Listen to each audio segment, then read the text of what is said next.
Assalamualaikum warahmatullahi wabarakatuh. Oke, mari kita lanjutkan saja cerita kali ini, guys. Oke. Bab 819 sampai bab 820. Bab 819 Pembunuhan Desa Pegunungan. Ji Fei tidak memiliki konsep keluarga selama 15 tahun. Pria misterius itu adalah seorang kerabat, dan Long Qiang seperti saudara laki-laki dalam keluarga. Di matanya, Feng Huang, Qi Yuan dan lainnya seperti orang tua mereka. Itu benar, dia seperti kepala keluarga. Dia selalu menganggap mereka sebagai orang yang ingin dia lindungi. Hari ini, Qi Yuan dibawa pergi, sama seperti anaknya sendiri dibawa pergi, yang membuat Ji Fei marah. Julie sangat menyayanginya, meskipun dia tidak mau menerimanya. Dia tetaplah seorang teman sejati. Di saat yang sama, dia diculik, yang membuat Ji Fei benar-benar memiliki niat membunuh. Ji Fei kini hanya punya satu pikiran, yaitu membunuh penculik susu, atau bahkan mengikuti petunjuk dan membunuh seluruh Su Zong Eli. 15 menit kemudian, Phoenix tiba dan Ji Fei pergi. Ji Fei sedang melihat ponselnya saat mengemudi. Ada titik yang bergerak sepanjang waktu. Ini adalah posisi yang dia pasang di ponsel Qi Yuan. Bahkan Qi Yuan tidak tahu tentang software ini. Bukan karena dia tidak mempercayai Qi Yuan dan yang lainnya, tapi dia ingin melindungi mereka. Alasan mengapa saya tidak memberitahu mereka adalah karena saya tidak ingin mereka menjadi ketergantungan. Lagi pula, dulu profesi mereka adalah soal hidup dan mati. Jika mereka tidak memperbaiki diri dan mengandalkan perlindungan, cepat atau lambat mereka akan mati. Ji Fei mengemudi dan mengikutinya sepanjang jalan ke utara, berlari keluar hampir sepanjang malam, dan akhirnya sampai di desa pegunungan kecil. Saat itu sudah lewat jam 3 pagi ketika kami tiba. Sebelum dia menyadarinya, dia telah mengikutinya selama lebih dari 4 jam. Saat ini, ayam jantan mulai berkokok di desa yang sangat damai. Jika bukan karena berbagai masalah, Ji Fei pasti ingin mengajak Li Ruoxi menemukan desa pegunungan seperti ini dan menjalani kehidupan pedesaan di mana mereka bertani saat matahari terbit dan beristirahat saat matahari terbenam. Tetapi saat ini, Ji Fei sedang cemas, memikirkan bagaimana cara menyelamatkan orang. Aku sedang tidak mood untuk merasakan semua ini sama sekali. Dia melihat ke mobil yang diparkir di pintu masuk desa. Dia keluar dari mobil dan berjalan mendekat, mengendus-endus mobil, dan yakin itu adalah mobil tempat Qi Yuan dan Julie dibawa pergi. Karena ada 2 di dalamnya, bahkan baunya seperti parfum melati ker. Ji Fei menarik napas dalam 2 kali, menenangkan amarahnya, dan berjalan menuju desa. Setelah berjalan lebih dari 100 meter, saya melihat seorang lelaki tua dengan wajah keriput dan langkah terhuyung-huyung hendak bekerja di ladang dengan cangkul di bahunya. Ji Fei naik untuk menyambut lelaki tua itu, tetapi lelaki tua itu mengabaikannya. Dia sepertinya tidak melihatnya dan hanya lewat tanpa menyadarinya. Hal ini membuat Ji Fei sedikit penasaran, tidak memiliki antusiasme seperti masyarakat pedesaan. Tapi dia tidak membuka mulutnya dan terus berjalan masuk. Begitu Ji Fei masuk ke pintu masuk desa, dia melihat orang-orang sudah sibuk di desa. Beberapa orang keluar dengan ember untuk mengambil air, dan beberapa orang menggiring ternak keluar untuk menggembalakan ternak. Suara ayam dan anjing saling menggonggong. Meski wajah Ji Fei tenang, namun selalu ada rasa tidak enak di hatinya. Bahkan ia merasa ada yang tidak beres di sini, namun ia tidak tahu karena dikelilingi oleh ladang tanaman. Sulit dipercaya, ledakan, tepat ketika Ji Fei sedang bingung, ledakan dahsyat tiba-tiba datang dari belakang. Ji Fei dengan cepat menoleh dan melihat sekeliling. Api yang berkobar memasuki pandangannya. Mobilnya yang diparkir di pintu masuk desa telah meledak dan terbakar. Tapi lelaki tua yang membawa cangkul tadi tidak lagi memegang cangkul di tangannya. Dia berdiri di samping dan memandang Ji Fei dengan cibiran ceria. Ini Ji Fei kaget. Matanya tertuju pada cangkul yang setengah terpotong yang tersisa setelah meledak di tanah. Asap hitam muncul di dalam, yang ternyata merupakan bahan peledak.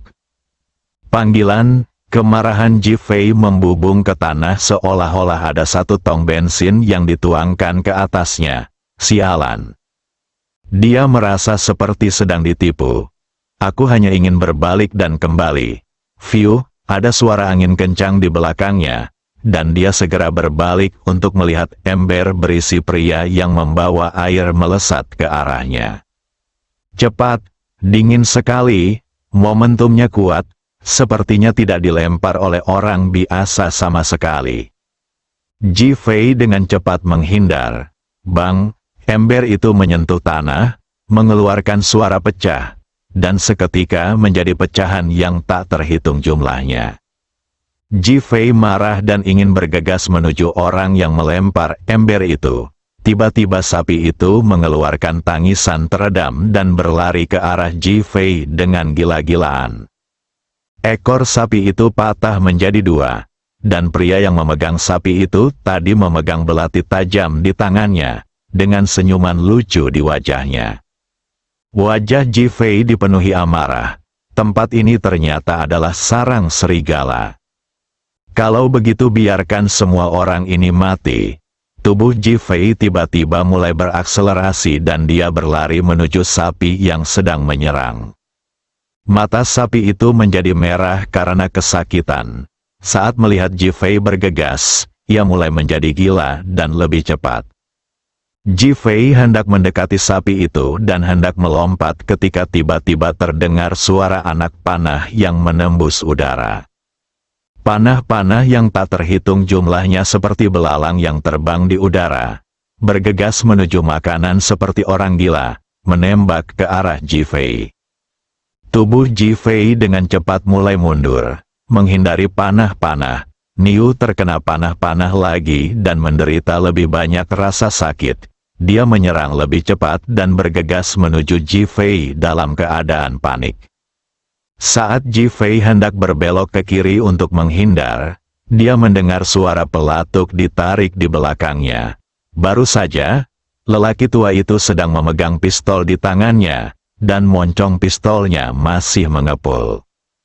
Rute pelarian Ji Fei diblokir, jadi dia hanya bisa memaksakan kakinya secara tiba-tiba dan melompat di tempat. Bang! Suara senapan sniper yang menembus udara terdengar lagi, dan sasarannya adalah kepala Ji Fei.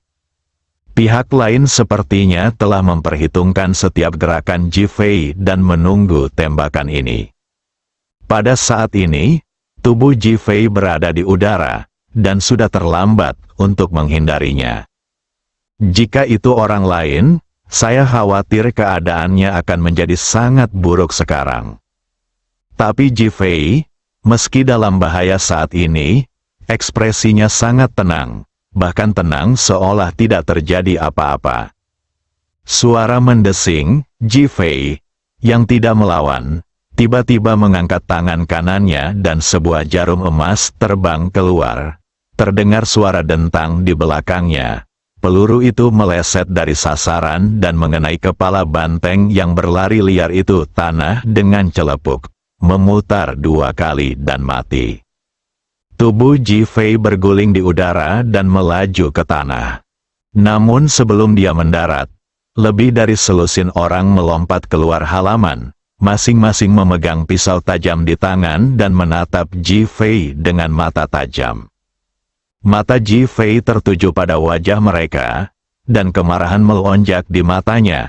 Katakan pada penanggung jawabmu untuk segera melepaskan saudara laki-laki dan perempuanku, dan aku bisa membiarkanmu hidup. Pihak lain tercengang, Jelas tidak menyangka Ji Fei akan begitu sombong saat ini dan berani mengancam mereka. Kemarahan langsung membara di wajahnya. Kamu ingin mati? Setelah salah satu dari mereka selesai berbicara, yang lain sangat setuju. Melambaikan pisau mereka dan bergegas menuju Ji Fei tanpa ragu-ragu. Ji Fei melihat pihak lain tidak menamparnya sampai mati sama sekali. Jadi dia tidak repot-repot berbicara omong kosong. Melangkah maju untuk menemui orang di depan dan berjalan langsung ke sana. Ketika pihak lain melihat Ji Fei berjalan dengan tenang menghadapi pengepungan dan tidak menganggapnya serius, dia sangat marah dan menebas dengan pisau tajam di tangannya. Hanya klik, tangan Ji Fei telah mencubit lehernya. Lalu dia menggunakan kekerasan secara tiba-tiba. Membunuhnya di tempat bahkan tanpa menangis. Pisau tajam yang diayunkan jatuh bebas dari tangannya. Ji Fei menangkapnya dan berbalik dengan cepat. Kepulan, kepulan, kepulan. Serangkaian suara pisau memotong tubuh terdengar. Garis merah muncul di leher beberapa orang. Dan kemudian darah muncrat seketika. Berdebar, berdebar. Suara serangkaian mayat jatuh ke tanah terdengar. Ujung pisau tajam di tangan Ji Fei masih berlumuran darah, terlihat sangat menakutkan dan dingin. Suara mendesing, tiba-tiba deretan anak panah datang lagi. Kali ini panah 3 manik. Sasaran panah 3 manik berbeda dengan sasaran Ji Fei. Jelas sekali bahwa lawan ingin membentuk area ledakan dan meledakkan Ji Fei hingga berkeping-keping. Ji Fei menatap panah-panah itu, dengan cibiran di bibirnya. Dia mengangkat pisau di tangannya dan mengayunkannya dengan keras. Mengubahnya menjadi pisau patah yang tak terhitung jumlahnya dan terbang menuju panah-panah. Dengan suara dentang, serangkaian benturan antara pisau patah dan panah-panah terdengar. Panah-panah mulai terbang di udara, dan dijinakkan lagi oleh Ji Fei. Hahaha, benar. Pantas saja kamu bisa membunuh anjing Su. Kamu benar-benar punya banyak keahlian. Tiba-tiba terdengar tawa murah hati seorang pria. Bab 820 Pembunuhan Desa Pegunungan. Ji Fei mengikuti suara itu dan melihat bahwa lelaki tua itu yang baru saja keluar dengan cangkul. Tetapi sekarang dia memiliki topeng tikus di wajahnya, dan seluruh auranya juga sangat berbeda-berbeda. Asu tikus, Ji Fei bertanya, anak buahmu cukup cakap. Kamu bisa mengetahui identitasku dan mengetahui siapa aku. Hebat. Su tidak terkejut saat Ji Fei mengungkapkan identitasnya. Berhenti bicara omong kosong, di mana saudara-saudaraku dan yang lainnya? Ji Fei bertanya langsung. Berhenti bicara omong kosong. Jika kamu membunuh kami semua, maka kamu dapat menemukan saudaramu.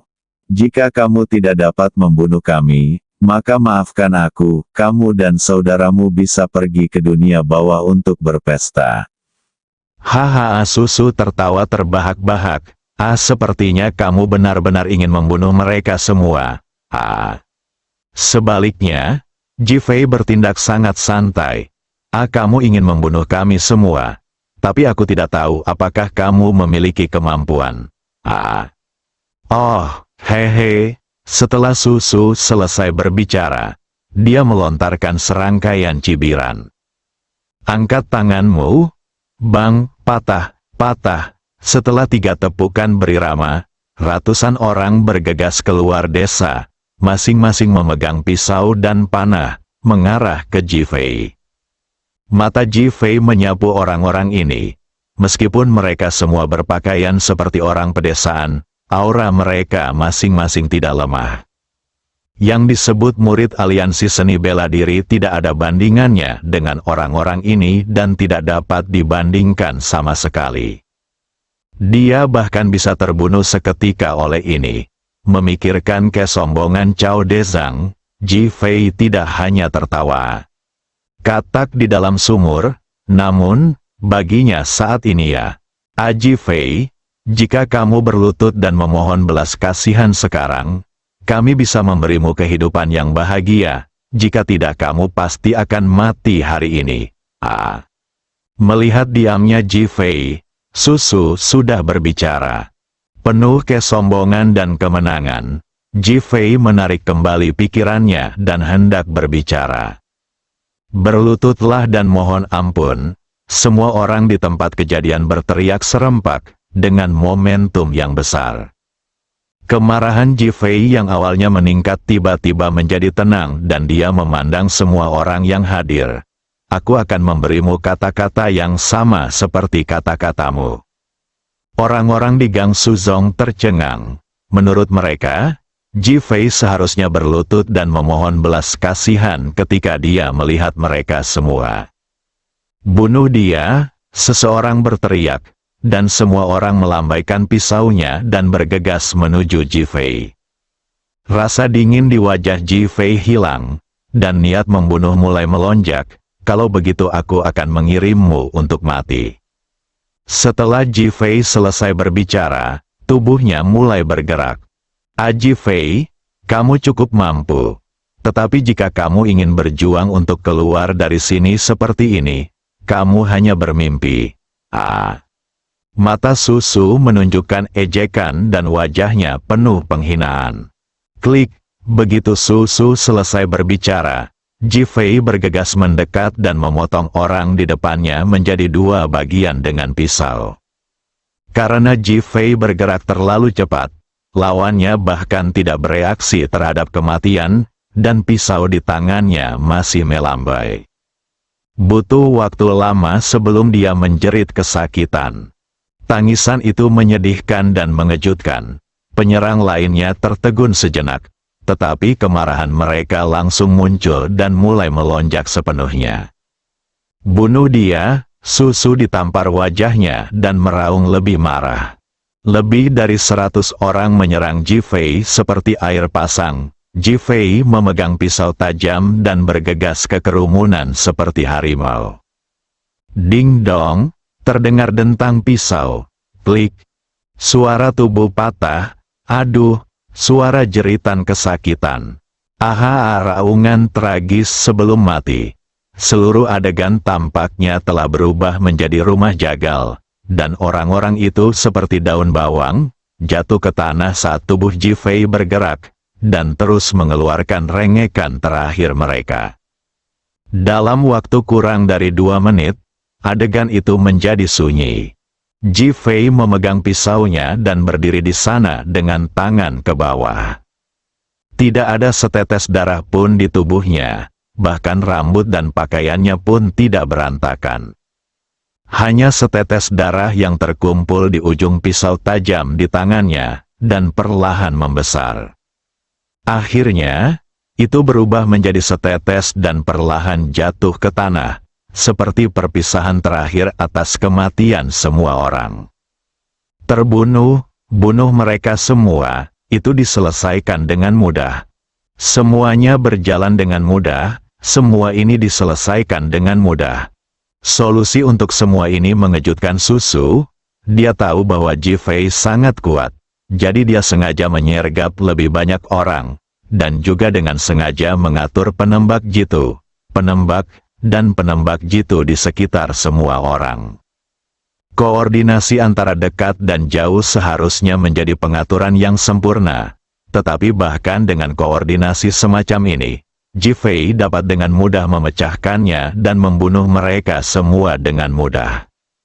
Ini Su Su terkejut pada saat tertentu, namun tak lama kemudian dia dirasuki amarah, dan pikirannya dipenuhi keinginan untuk membunuh Ji Fei. Tembak dia sampai mati. Su Su meninggikan suaranya dan berteriak ke kejauhan. Kepulan, serangkaian tembakan terdengar di udara, dan tubuh Ji Fei mulai melompat ke kiri dan ke kanan dengan cepat, terus-menerus menghindar. Terdengar suara peluru menghantam tanah di belakangnya, meninggalkan kawah yang dalam. Su Su tampak malu saat melihat Ji Fei dikecam, dengan keterkejutan di wajahnya. Menurutnya, Sekuat apapun dia pasti akan mati kali ini. Tapi dia tidak menyadari sama sekali bahwa Ji Fei terus membungkuk sambil menghindar. Ketika dia berdiri tegak lagi, Ji Fei sudah memiliki lebih dari selusin anak panah di tangannya. Dia melihat sekeliling di kejauhan, seolah mencari penembak jitu. Puff, Susu tiba-tiba tersenyum saat melihat Ji Fei memegang anak panah. Dia mendengus mengejek, "Ji Fei, apakah kamu ingin menggunakan panah-panah untuk menyerang penembak jitu?" Bercanda, ejekan di matanya, Ji Fei agak bodoh. Mungkin berguna jika Anda mengambil panah otomatis dari tanah. Mengambil panah? Bukankah itu bodoh? Penembak jitu itu berjarak lebih dari 200 meter. Bisakah Ji Fei melempar panah-panah lebih dari 200 meter? Omong kosong, Ji Fei tidak setuju dan memandang Susu. "Saya hanya ingin membunuh penembak jitu dengan panah otomatis." Setelah mengatakan itu, dia juga mengeluarkan anak panah dan membandingkannya dengan sengaja, seolah-olah dia sedang mencoba untuk merasakannya. Oh, Susu, yang awalnya mengejek ucapan santainya, tercengang saat mendengar kata-kata Ji Fei. Lalu dia tidak bisa menahan tawa. "Ji Fei, apakah kamu begitu percaya diri karena kamu baru saja membunuh mereka sehingga kamu benar-benar ingin membunuh penembak jitu dengan panah otomatis?" Ejekan, membenci, dia memeriksa lagi. Karena di matanya, meskipun Anda, Ji Fei, memiliki beberapa trik, tetapi Anda ingin menggunakan panah otomatis untuk membunuh penembak jitu. Bukankah itu sok? Tahukah Anda, jarak lebih dari 200 meter tidak bisa dicapai meski dengan panah otomatis, apalagi panah otomatis. Apakah Anda hanya membuangnya dengan tangan? Susu ingin membangunkan Ji Fei dengan verifikasi berulang kali. Ekspresi Ji Fei tenang. Dia mengambil panah dan berkata dengan tenang kepada Susu, "Membunuh penembak jitu sudah cukup." Susu mencibir, "Ji Fei, aku akui kamu cukup mampu. Tapi kamu bilang kamu ingin menggunakan busur panah untuk membunuh penembak jitu. Ini murni kepura-puraan. Aku sama sekali tidak percaya." Hahaha, para penembak jitu di kejauhan tidak bisa menahan tawa ketika mereka mendengar kata-kata Ji Fei melalui mikrofon di dada Susu.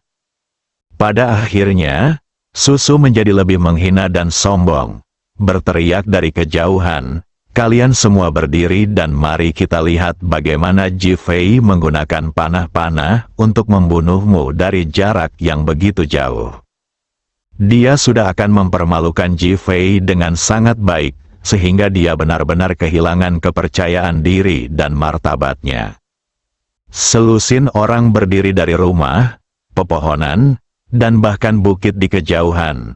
Mereka meletakkan popor senapan sniper mereka di tanah dan memandang Ji Fei. "Ayo, kami menunggumu untuk membunuh kami." Hahaha, setelah orang-orang ini selesai berbicara, mereka semua tidak dapat menahan tawa lagi. Susu mengulurkan tangan kanannya ke arah Ji Fei dan memberi isyarat mengundang. "Kita bisa mulai sekarang, humor, lucu. Ini seperti melihat monyet yang akan mulai tampil." Para penembak jitu mengangkat leher mereka dan memperlihatkan tenggorokan mereka, menunggu Ji Fei mengambil tindakan. Mata Ji Fei sedikit menyipit dan mengamati wajah semua orang di kejauhan. Sudut mulutnya tiba-tiba melengkung. Lalu tubuhnya mulai bergerak. Hanya bersambung.